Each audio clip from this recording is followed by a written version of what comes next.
Hi guys, and welcome back to me and my little ladies at the Apothecary. It's the 1st of October.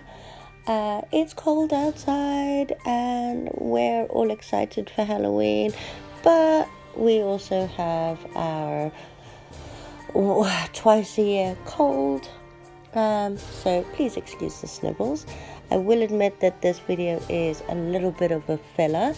I had promised to show you guys, that over the last couple of years, because Daddy doesn't like us decorating until the week before Halloween, we spend the next 3 weeks basically making DIY Halloweeny projects to add to our collection for the night. Last year, the girls joined my crochet classes in making these cute little Halloweeny crocheted items. They also gave me a hand making our spooky haunted house that had flashing lights inside and played music. And of course, the spell book from Hocus Pocus. But I've been saying for many, many years that the one that I really wanted to do was Audrey 2 from The Little Shop of Horrors. Now, this project I've been at for 2 weeks now. It's been quite the learning curve for me.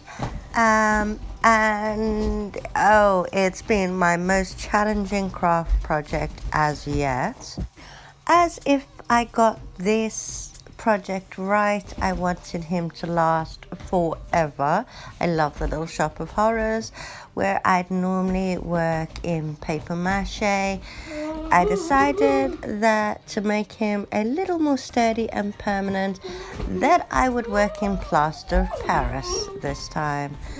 And oh my, was that an experience.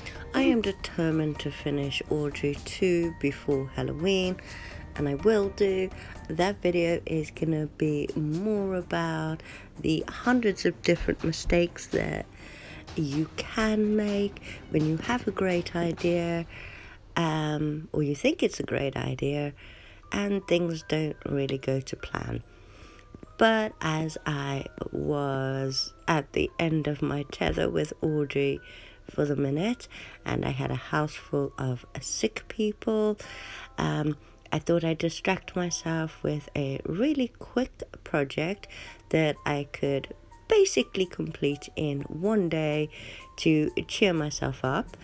Now, we've had this ghost that we made a few years ago that hangs from the tree in our garden, and he was basically just a bed sheet, a lot of starch and some paint, and he hasn't really held up over the years because we have a lot of rain on Halloween, even though I've restarched and restarched and restarched him over and over again.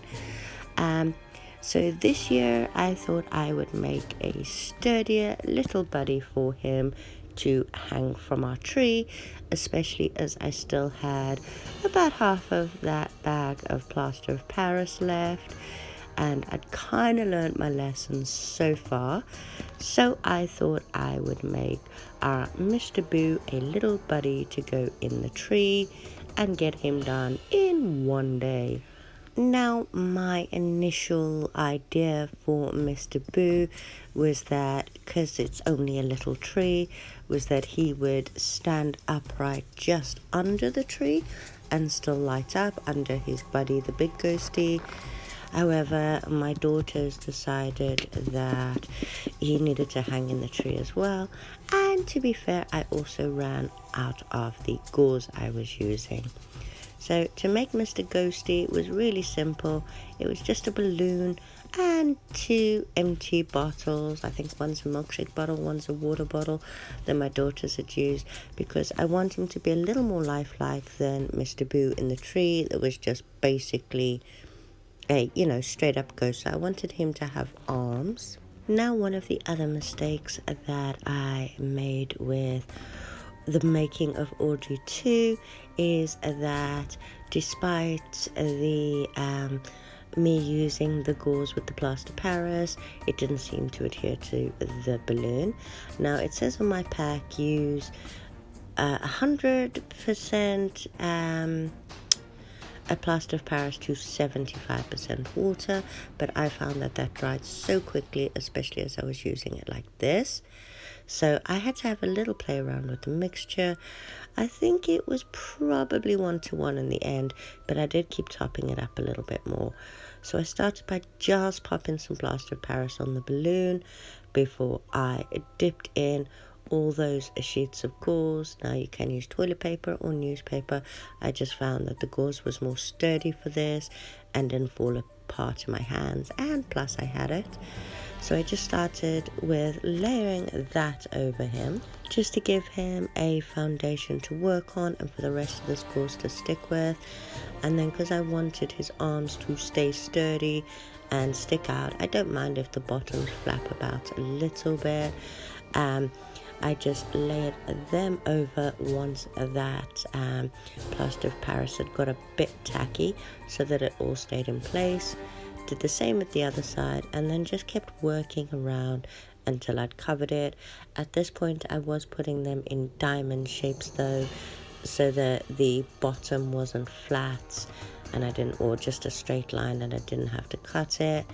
So it still looked like a flapping ghost sheet or whatever you call it. Now, I didn't know if I'd have enough plaster Paris to go over and do another coat with him at this point. So I just got in all those little edges, and then in true Carly fashion, I got bored waiting for him to dry and the kids running in past him. So out came the hairdryer to give him a little move along. Luckily it was now lunchtime, so I had something to distract me for the about an hour that it took him long to dry, and I had all this mess to clean up as well.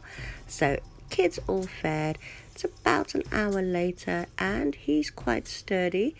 He's still on his pot, but we have removed the bottles, and as you can see his hands are sticking up just fine, although it does look like he's hiding a bottle under one of those sheets. And as he is just a simple ghost for now, we're not going for anything spectacular with him. I just needed a quick craft project that I could do that would make me feel better about Audrey and keep my spirits up so I didn't get disheartened by the whole thing. So I just grabbed my black paint and gave him some eyes and a little nose and popped him back to dry for half an hour. And once he was dry and I was quite happy with his little eyes, I am going to give him a spray varnish at the end of this just to seal him in a little more. But again, he doesn't need to be perfect. He's just going to be a hanging decoration in our tree with all the dolls' heads that my kids have decapitated. They wanted heads hanging from the tree. I told them they had to sacrifice dolls that they don't play with anymore. So this was time for the fun bit, and I let my daughter Athena come and do the fun bit, the popping of the balloon. And that's another thing I realized while making Audrey. In a project like that, when he takes so long to dry, the balloon starts to deflate, and if he isn't completely dry, the shape starts to change and the plaster starts to crack, and it's heartbreaking. But he's looking quite good. I'm quite happy with him. I'm going to let him dry a little bit longer, and then I'm going to come back and give him one last varnish spray so that I know that he will survive the Halloween rainy nights. And I know we're definitely getting rain. We get rain, well, we've had rain every Halloween for the last 5 years, but that doesn't stop us. We were going to wait till the next day to make sure he was completely dry, but I got very, very, very impatient.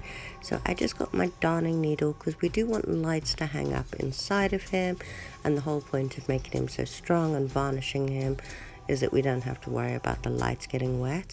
So I'm literally just putting some black yarn. I was going to use fishing wire, but I can't find it. So I just used some black yarn and I tied a hole inside him and left just enough string so that I can tie the lights that we're going to use to that string.